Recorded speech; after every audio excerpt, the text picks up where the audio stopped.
whether the excited states of deuteron possible they are there. So again, you can start with Schrodinger equation, and one similar kind of Schrodinger equation you already have solved in your third year class. Maybe the topic was, I suppose, uh, hydrogen atom problem. Okay, so in hydrogen atom problem you solve this hydrogen equation and you get a different equation, uh, different forms of the equation. Radial form of equation you get where you write minus h bar square upon 2, and in the bracket you write L into L plus 1 divided by h bar ml square. That was one that r theta phi. No, you get radial equation, you get theta equation, you get phi equation. Am I right? Hello. Yes. Schrodinger equation for hydrogen atom leads to separation of variables. So you get R equation, you get theta equation, you get phi equation, and after solving each one, you get different quantum numbers. So orbital quantum number, you get spin quantum number, you get principal quantum number after solving that equation. So similarly here also, instead of solving for whole equation, and maybe I can write the two different equations. So to check if really any bound states for the deuteron with higher angular momentum exist or not, whether you get any excited state for the deuteron or not. So we first write the radial part of the Schrodinger equation as, so this I am writing directly d square u r upon dr square plus, so you solve so previous case, although we have discussed the oversimplified model for the deuteron by assuming a very simple case where we assume that theta and phi, if you remember when I was discussing, I gave you that number theta and phi will remain fixed. Only R will decide the energy states. Am I right? If you remember. Yes, sir. Okay, so that YL ML, that number will be fixed. Although for different cases it can have different numbers, different values, but for a given case it will be fixed. So only R will decide. Okay, but when we start solving the full equation to get all the numbers.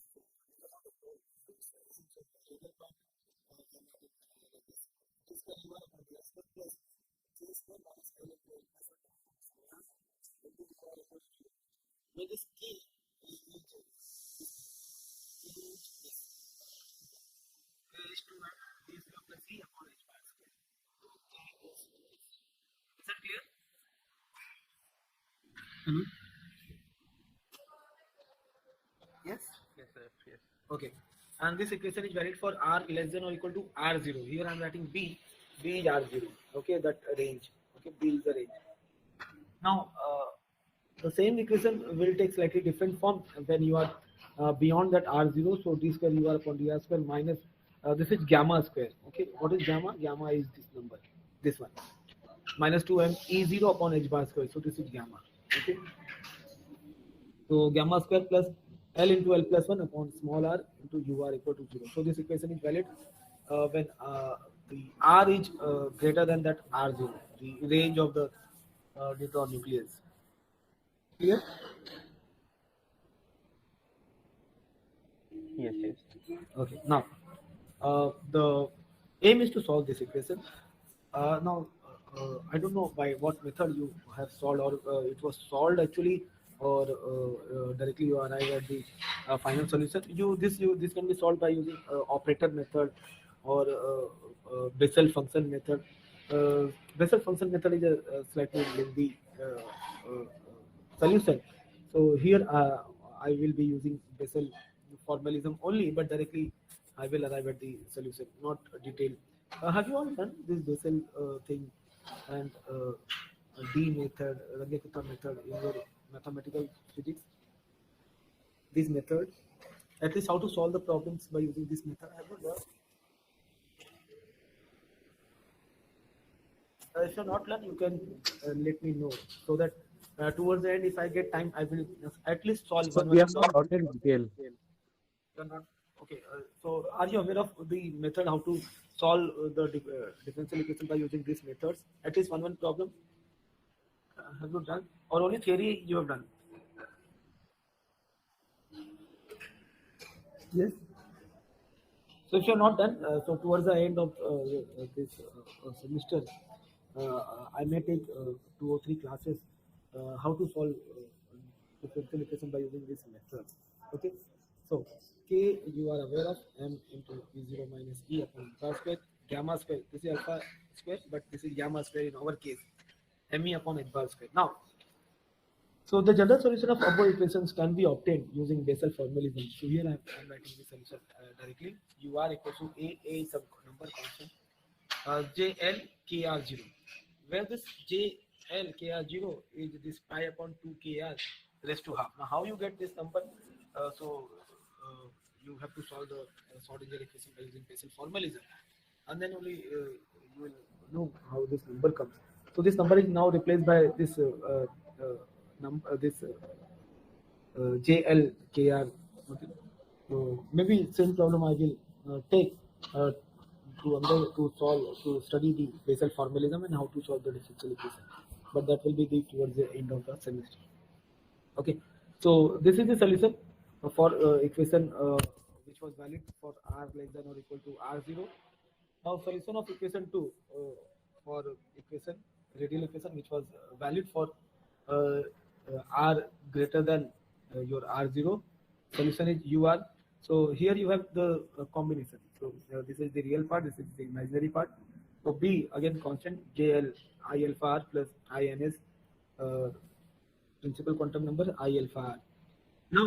Now for this R0, okay, R0, B is R0, R0 less than 1.43 femtometers. It is observed that your gamma into R0, okay, gamma into R0 becomes less than 1. Your gamma into R0 becomes less than 1. And above solution becomes approximately 0. JLKB.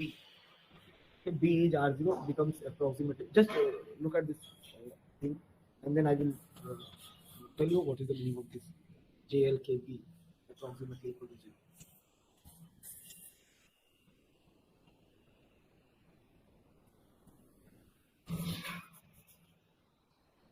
0. How you get this solution as the linear combination of the real part and imaginary part? I will discuss this since you are not done any problem solving by using Bessel formalism towards the end of the semester. Okay. Yes, sir. Okay. Now, this is what. So alpha, you. So for this case, the solution approximately becomes 0. Now this is the condition where you can actually arrive at the condition where you can actually find out the potential uh, for that case. Okay. So when this becomes 0, which means that sine kr upon k tends to 0, and hence kb, your k into r0 should take value either plus pi plus or minus 2 pi plus or minus 3 pi and so on. So you can substitute these values into the that equation, and you will get v0 equals to pi square h bar square upon m into r0 square. Now if you select your r0, the range neutron range equals to 2 femtometer. Okay. When we discussed until last class, that potential was 36 MeV. So there we have taken that range as 2.1 femtometer. Even if you take the same number, 2.1 femtometer, in this case you get the value of the depth of the potential wave comes out to be 144 MeV. Now when L was zero, if you remember, till last class we have whatever Schrodinger equation we have solved, that was for L equal to small l equal to 0. But when you take the higher order number L equal to 1, so you get 144 MeV for the same range of the nuclear diameter. So which is almost 4 times. Okay, 36 uh, 2 ja 70. Okay, 36 4 ja around 144. So almost 4 times. Okay, the actual depth in the ground state. So that was for the ground state L equal to 0, and here you are getting V0 equal to 144 MeV when you take L equal to 1. Okay, so repeating this procedure for larger and larger values of small l, we find that deeper and deeper potential well depth is required to produce the bound state. To produce the bound state. So therefore, we come to the conclusion that you cannot go to very large depth of the potential well where the particle itself, the system itself, has very small binding energy. Okay, is that clear? Hello. Experimentally, the value of the small l for the deuteron thing is point triple zero 6 7. Okay, so it is not truly zero, it is not truly one, but it is very close to zero, and that's why the previous oversimplified model, where we arrive at v0 equal to 36 MeV, it is a kind of a very good approximation to come out with the solution. Okay. Although there are other theories available where the depth of the potential will comes out to be around 31 MeV. Complicated method.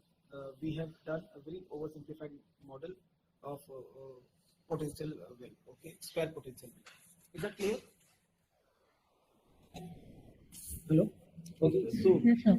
So this theory, whatever we have discussed in today's class, so we come to the conclusion that if you take small l equal to more and more, so l equal to 1, l equal to 2, l equal to 3, so the v0, the depth of the potential well goes on increasing. So more and more depth potential well is required to accommodate that neutron system, which is actually not observed in the real world. So therefore, small l equal to 1, small l equal to 2, they will be ruled out. So we come to the conclusion that the neutron remains in the ground state most of the time, like 96% of the time. If you carry out the experiment, the probability that the neutron will be in the ground state will be 9 time or 0.9 time, and zero point 0.1 time is the only case where neutron may not be